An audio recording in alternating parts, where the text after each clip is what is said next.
Hello friends, আসসালামু আলাইকুম। সবাই কেমন আছেন? আমার প্রিয় আপু এবং ভাইয়ারা, আশা করছি আল্লাহর রহমতে আপনারা সবাই ভীষণ ভালো আছেন। আলহামদুলিল্লাহ, আপনাদের দোয়া আমিও ভালো আছি। আজকের পর্বে আপনাদের তৈরি করে দেখাচ্ছি কাঁচা আমের জ্যাম আচার। এই আচারটা পারফেক্ট জ্যামের মতোই তৈরি হবে। আর এখন যে আমগুলো পাওয়া যাচ্ছে সেগুলো কিন্তু বেশি শক্ত হয়নি বা বাতি হয়ে যায়নি। এই আম দিয়ে কিন্তু এই জ্যাম আচারটা তৈরি করে নিতে পারবেন। এটা বাচ্চাদের জন্য আমি তৈরি করে দেখাচ্ছি, ওরা ভীষণ পছন্দ করবে। এটা কিন্তু পাউরুটির সাথেও এটা ওদেরকে দিতে পারবেন, এতটাই মজার এই আচারটা। তো এর জন্য আমি এখানে 1 কেজি পরিমাণে আম নিয়ে নিয়েছি। আমগুলোকে ধুয়ে পরিষ্কার করে তারপর কেটে নিতে হবে। আমগুলোকে আমি কুচি করে কেটে নিব। তো আমগুলো আমি এভাবে কুচি করে কেটে নিয়েছি। এই জ্যাম আচার তৈরি করার জন্য এভাবেই আমটা নিতে হবে। আপনারা এভাবেই নেবেন, বেশি মোটাও না বেশি পাতলাও না, এরকম মানে আলু ভাজিটা যেরকম করা হয় ওরকম করে নিয়েছি। আর এখানে স্বাদ অনুযায়ী লবণ দিয়ে এটাকে মাখিয়ে সাইডে রেখে দিব। এই আমের ভিতরে যে টক নির্যাসটা আছে, এই লবণ দিয়ে মাখিয়ে দেওয়ার কারণে কিন্তু এই টক নির্যাসটা বেরিয়ে যাবে। যেহেতু আমি মিষ্টি আচার তৈরি করছি, এর জন্য এই টক ভাবটা বের করে নিতে হবে। এটাকে মাখিয়ে আধা ঘন্টার জন্য সাইডে রেখে দিচ্ছি।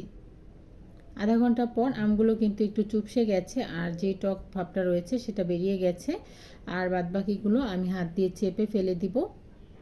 তো দেখেন, এই যে টক পানিটা ফেলে দিয়ে এভাবে নিয়ে নিয়েছি। এখন চুলায় একটি প্যান বসিয়ে দিচ্ছি। এখানে দিয়ে দিচ্ছি 1 কাপের থেকে কিছুটা কম হবে চিনি। তো এখানে আমার আরও হাফ কাপ চিনি লেগেছিল। আমটা ভীষণ টক ছিল, এর জন্য আমি অফ ক্যামেরায় সেটা দিয়েছিলাম। সেটা আমি আপনাদেরকে আর দেখাইনি, মুখে বলে দিলাম। আর এখন দিয়ে দিচ্ছি 2-3 ফোঁটার মতো হবে গ্রিন ফুড কালার। যেহেতু জ্যাম আচার তৈরি করছি, দেখতে ভালো লাগবে, এর জন্য আমি কিছুটা গ্রিন ফুড কালার অ্যাড করে দিলাম। দিয়ে দিচ্ছি আগে থেকেই যেই কুচি করে রাখা আমগুলো, সেগুলো দিয়ে দিচ্ছি। দিয়ে এটাকে নেড়ে চেড়ে মিক্স করে এখন চুলার আঁচটা আমি মাঝামাঝি করে দিব। বেশ কিছু সময় পর এটা বলক চলে আসছে, তারপর আমি একটু নেড়েচেড়ে দিচ্ছি। এখানে অন্য কোনো এক্সট্রা আমের আচারের মশলা ব্যবহার করা হবে না। এখানে শুধু এই চিনি শিরার ভিতরেই আমি কিন্তু এই আমটা রান্না করে নেব। বেশ কিছু সময় রান্না করে নেওয়ার পর কিন্তু আমটা কিছুটা গলতে শুরু করবে। তো এটাকে হাত দিয়ে এই যে স্প্যাচুলা দিয়ে গেলে নেওয়ার প্রয়োজন নেই। ও যতটা সেদ্ধ হতে হতে যতটা গলবে, এটাই কিন্তু ওর জন্য পারফেক্ট। এরকমভাবে আমি এটা রান্না করে নিয়েছি। কিছুক্ষণ পর পর নেড়েচেড়ে দিতে হবে। আর এখন দিয়ে দিচ্ছি বিট লবণ। এই আমের আচারে যদি বিট লবণ ব্যবহার করা হয়, এর টেস্টটা কিন্তু বেড়ে যায়। এর জন্য বিট লবণটা অবশ্যই দিতে চেষ্টা করবেন। ভালোভাবে নেড়েচেড়ে মিক্স করে নিয়েছি। আচারটা কিন্তু প্রায় হয়ে যাচ্ছে। তো পানিটা শুকিয়ে যাওয়া অবধি এটাকে আমি রান্না করে নিব। পানি শুকাতে শুকাতে এটা একদম পারফেক্ট সেদ্ধ হয়ে যাবে। তো দেখেন, আমের আচারটা পর্যায়ে হয়ে গেছে, নিচে কোনো এক্সট্রা পানি নেই। তো এটাকে এখন আমি চুলা থেকে নামিয়ে নিব। পারফেক্টলি সেদ্ধও হয়ে গিয়েছে, যেহেতু এটা জ্যাম জেলি আচার দেখতে পাচ্ছেন, খুব ভালোভাবে এটা গলে গেছে।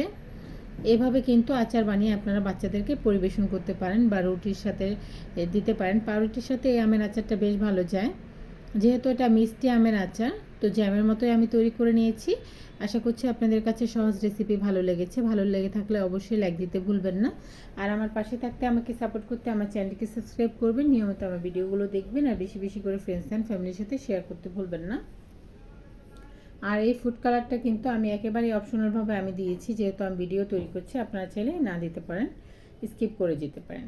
তো আশা করছি দেখেন, এই আচার রেসিপি আপনাদের কাছে ভালো লাগবে। ভালো লেগে থাকলে বাড়িতে ট্রাই করে আমাকে কমেন্টে লিখে জানাবেন। আর দেখার সৌন্দর্যের জন্য উপর থেকে কিছুটা চিলি ফ্লেক্স দিয়ে দিয়েছি, এটাও অপশনাল, আপনারা চাইলে স্কিপ করতে পারেন। এই চিলি ফ্লেক্সটা উপর দিয়ে দেওয়ার কারণে কিন্তু আচারটার লুকটাই চেঞ্জ হয়ে গেছে, অনেকটা সুন্দর হয়েছে।